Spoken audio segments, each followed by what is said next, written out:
down the hammer and pick up the pencil. You're about to listen to the Savvy Radio Show. Learn from real-life real estate investors, experience revealed with the Savvy Landlord as your host. Hey, what's going on, Savvy investors, party people, whoever's out there listening to this? Man, it's been crazy. It just seems like I'm always telling you why I'm not consistent, and then every time I want to be consistent, the ball drops and crushes me. But that's okay, because there's a thing called grace. And I was looking back. I was like, the last time I did a podcast is almost 2 months ago. I mean, it's just crazy. And I'm just thankful for the folks that are faithful. I know that I've lost a bunch of followers, and you know, honestly, that's not why I do the podcast. I mean, there's probably 4 or 5 people that listen to this. It feels like it, because I did fall off the face of the earth. I don't know what in the world's wrong with me, but I'll shed some light in there, and then I'm trying to get back up on the horse here. But if you ever need anything, or you know, that inspires me as well. My goal for the podcast, obviously, is to inspire. I'm not getting anything but labor that I got to put in to get my words in order.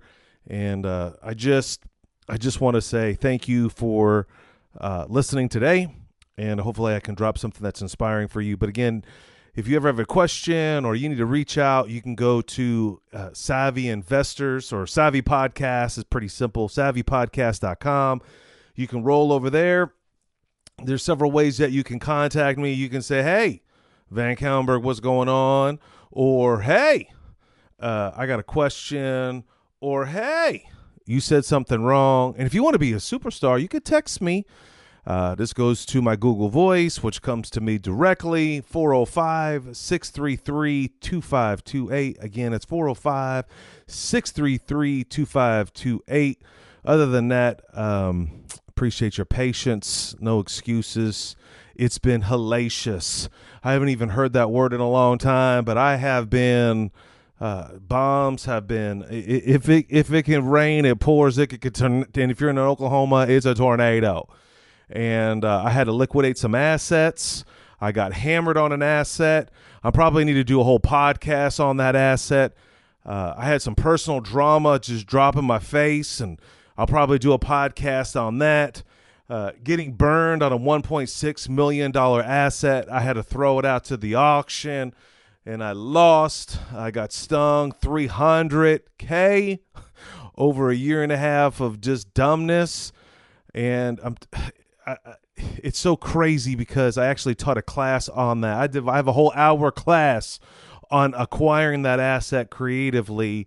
And actually, one of my mentors at the time said, hey, well, what are you going to do if it goes bad? And I'm like, it ain't going to go bad. I said, if it goes bad, I'm going to put a marijuana grow out there. Well, today, there's too many marijuana grows, so that ain't going to work. Number 2, I said I'd move out there, and I've considered it. But I did have, it's 20 acres. It blew up in my face. Be praying for me because like any day, I'm supposed to close. If you follow me on Facebook, when I close that deal, I don't know what I'm going to do, but I'm going to have some sort of a stress reliever. Anyway, I will probably break that class down. I mean, I'll probably teach a podcast on that. I don't know. If that's something that you're interested in, and failure, for sure, you should learn from other people's failure. I have failed miserably. No excuses. I thought I had every duck in a row, but I got stung. But I'm okay. And then on top of that, personal drama that basically crippled me. Hold on. Some beepies going off. Telling you, that was a strong man. I had to hit pause, couldn't find out what was going on. Alarm was going off, and it was my computer. I try to be smart and set up a timer so I don't talk too much. I'm telling you, the strong man is trying to pull me down. So if you know the Lord, man, be praying for me. And during all this drama, I was trying to write a book that I started a year ago, and I finally finished this mother. I mean, I don't think I've ever worked as hard in a long time. And it's a coaching book, and it comes out in November, and it's called Build a Rockstar Coaching Business. And the point of that is to help people, maybe a little side hustle. I think we need more mentors in society, and you should maybe even get paid if you bring value to somebody. But you should be mentoring somebody, and someone should be mentoring you, even if it costs you $1 or you receive $1. You need to do it. Okay. And then 2 months before that, a book came in my world and straight up just changed me. I know, it's crazy. If you knew me more than 10 years ago, I used to talk a lot about books that changed my life. And I remember I remember some key people told me, dude, you say that all the time. So I actually trained myself not to say that anymore. Like, I don't say this book changed my life. What I realized, it may have affected my life, but it hasn't changed my life. That's a lot more powerful. And if I just say it just random, then it necessarily doesn't work. But this mother book, let me tell you right now, changed me. And it's off the charts. And let me just give you some perspective. The most impactful books in my life have been, number one, obviously, Rich Dad, Poor Dad. It's been the very first book when I was just down and out, no going nowhere, changed my life, teach me the philosophy, buy assets. You know the gist. There's no reason to get into it. But if you haven't read that book, I definitely recommend that. And then number two is Millionaire Fastlane by MJ DeMarco. I have read that book. I can't remember how many times. And I'm just enamored by it. The guy's legit. He's an underground just player. And it made me a multimillionaire, which money really doesn't matter on this number third book. It's crazy. But this third book that changed my life is called Die with Zero by Bill Perkins. Now, this is, just so you know, before you go and buy this book and give me some hate on me or hater. I know I got a lot of haters out there. I didn't realize how many haters I have until I was on the ground, my face on the ground, and I was getting kicked on the ground at the same time. But it's okay. I'm going to finish this world just stellar. Anyway, this book is countercultural, okay? And what do you mean by that? It's not for everybody, okay? He says some things in this book. It's interesting. When I shared this book with somebody, some people, like one dude told me, he's like, man, I've been thinking this way for a long time. Some people can't even comprehend death. Some people are like, they don't like it at all. They hate it. All right. And so for you, that's okay. You're allowed to have your opinion. For me, it's a podcast. You've made it this far. Whoopee-woo.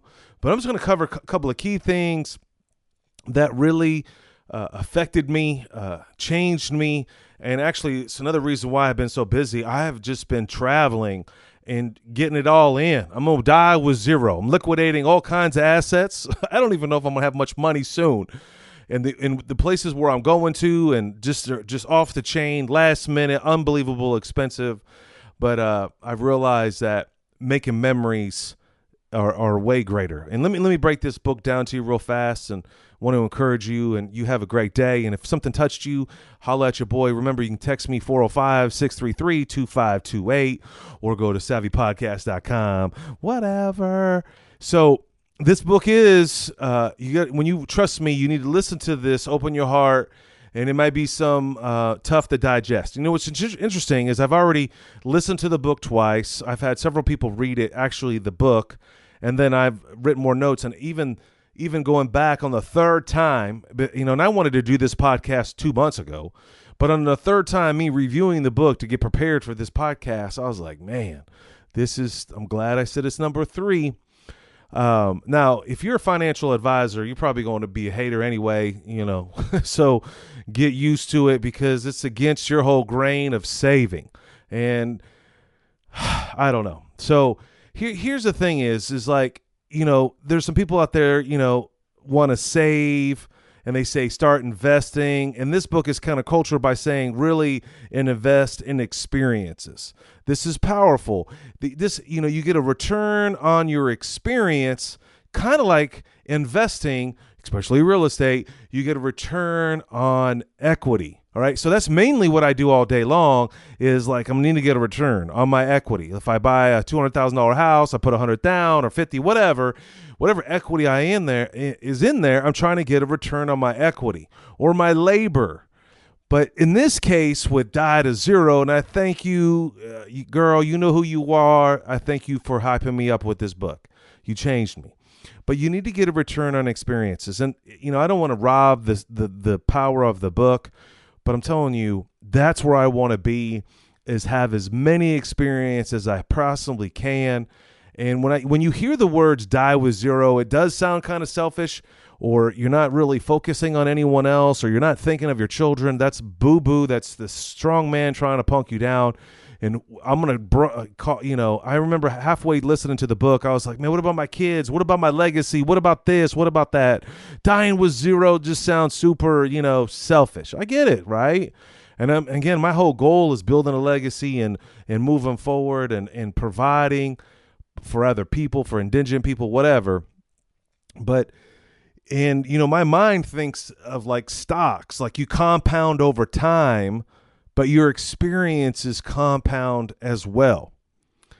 And you want to create incredible memories. And I'm telling you, you don't want to wait until you're 20, until you're 30. And that was one area of the book that really just crushed me, is because there was opportunities when I was younger in my 20s. And he goes into this whole story about his best friend taking a loan at 20, and goes to Europe for a month, and the lifelong experiences, the memory dividends that he has for the rest of his life, and he regrets not doing that. And that really struck a chord in my little world, because I had that opportunity. I should have did that opportunity. I wish I know now. I don't know if I would have went in debt to do that, but I'm telling you right now, I wish I would have done it. And, I am going to Europe.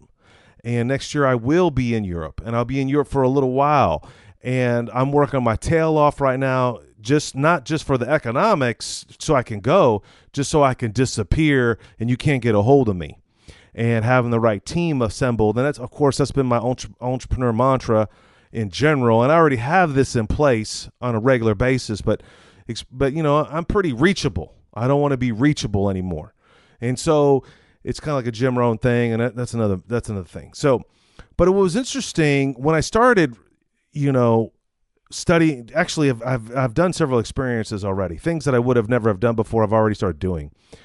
But one of the things that was interesting, as I talked to some of my friends about this book, and a lot of things come up, they bring up, remember that time we did this? And I was like, man, there was this time when we were in Sedona, riding mountain bikes, 100 miles. It was a life change experience. Man, that's a Die to Zero experience, an opportunity. And that's what he talks about in the book, is like the things that you could do when you're physically at 20, you can't recapture those at 50. Like if you wanted to climb Mount Jamara, whatever, you got to put time in buckets. What can you do from 20 to 30? What can you do from 30 to 40? What can you do from 40? And see, that's my problem. I'm 50. Man, I feel like I've missed out. And he actually gave an example about a guy that was a skier who, would ski. His dream was, or experiences that he wanted to accomplish, was to ski all week, and he missed out on it. And, it's one of his greatest places. And then he tried to recapture that after he got the financial position, but he missed out on that time physically. It really just crushed me. And the goal now is to make memories. And just like dividends, like you from a stock, you get those dividends from memories, and he calls them memory dividends. Oh God, I'm already just in my mind. Now, a couple things is he goes into a story about, people when they die, what's the average when they get an inheritance. And he gives this story about a gal that got divorced around 40. And this poor girl, she was struggling. She had a single mom with a child.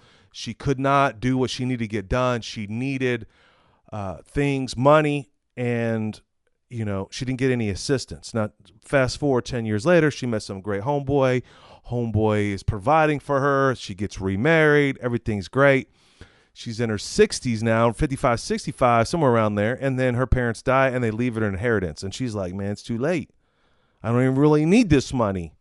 I needed that money when I was 40. And I'm telling you, that crushed me, because this over here. And then he breaks it down, and he's kind of this engineer type mind. What good is it if you're already, the average age to receive an inheritance is 60. And I know he breaks it down. I'm just saying that. And I know you probably anti what I'm saying. You're like, I don't believe you. I'm telling you, it makes sense. I ask a ton of people, are your parents still alive? And this gal I know is 60. No, her parents still alive. And then, they need to use the money now. And I'm a guy that was building up this giant legacy. A giant windfall for who? For the church? For ministry? For charities? And he breaks that down too. And so I realized after reading this book several times, I'm like, okay, I'm going to help my children at the age that they need that help. I'm not going to die and then roll it over to them. Nope. Around 30 years old, I'm going to give them some sort of resources. Now, I don't know where I'll be at that time because, I'm 50 now. My young one's 15, so she's got 15 more years, so I'll be 65. I mean, it's about the right time, but I'm going to help them. And then I get the joy of seeing my labor benefit them. You get to see the impact. If you wait until you die, and then you never really get to see the impact. It's just interesting because there's a lot of things, because the book, at least 5 chapters, I was like, what about the children? That's what everybody says. That's why we work so hard. My kids go to private school. That's why I put the extra hour in, or add the extra time in, or take 2 jobs. It's powerful. Another story that he said is about he was going to do this big bash at 50. And this dude went big. This guy, listen, hopefully this book will inspire you, because the dude that wrote the book is well off. I mean, he started from zero. He talks about it, and he gets up to several million. And he's hanging out with some friends that are billionaires. So it's very interesting the way he talks. I actually enjoy that process of the book. But what was interesting when he gets to his own birthday party, and I've been there, I'm 50. And he was like, okay, I'm going to do this super duper bash at 50. I'm going to go all out. I hear you. And he realizes that he cuts it early. He does it at 45. And his parents are getting frail at this time. And one of them, they fly to an island in the Bahamas. I could be wrong with that. They rent out this giant hotel. They do it up big. I mean, it just inspired me. I'm telling you, experiences. Man, remember that time we went to the islands to celebrate Ding Dong's birthday? You hear me? Experience dividends. Anyway, so he does it at 45. This dude just does it up big. Like we're talking, I just try to estimate about $100,000 party at least. I'm like, I wish I would have been there. I wish I would have known that dude, because it would have been a memory forever. Anyway, he gets his mom to fly down there, but he can't get his dad to get there. And long story short, his dad dies before he turns 50, somewhere around 47, 48, somewhere around there. And think about that. If you would have waited all this time, worked really hard, really wanted to celebrate your parents during your 50th birthday party, and the dude, and he didn't get to make it. It's just interesting. It's just like, why are we here? What are we doing? Why are you working so hard? Just to store it up and then die? And then estate tax? Governmental tax? Death tax? Oh, man. Some people are going to hate me for this, but that's okay. Time and health, you got to enjoy it, and you got to do it now. This is the only time. This is the best health you're going to be in right now. And I know, I just know this from personal fact. I don't know if you know my personal story, but I have a dad. I do. He's a buster. And if you're from California, if you know what a buster is, this dude's a buster. We'll leave it at that. I see this dude like in Africa. I don't even know my father really, and he's got a cane, or he can't do. Think about that.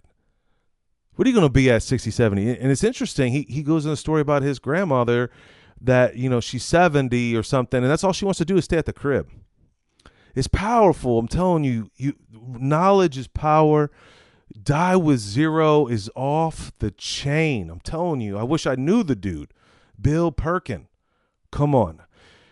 All right. So this book is a tough, if you're a saver versus a spender. Maybe if you're a spender, I used to know some spenders.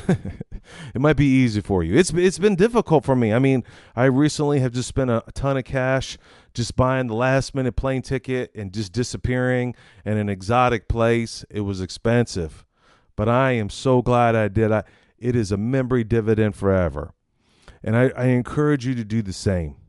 I encourage you to really think about, he has all these tips in here about kind of guesstimate how much money you need to make. I figured that out already. Anticipate, there's a longevity calculators.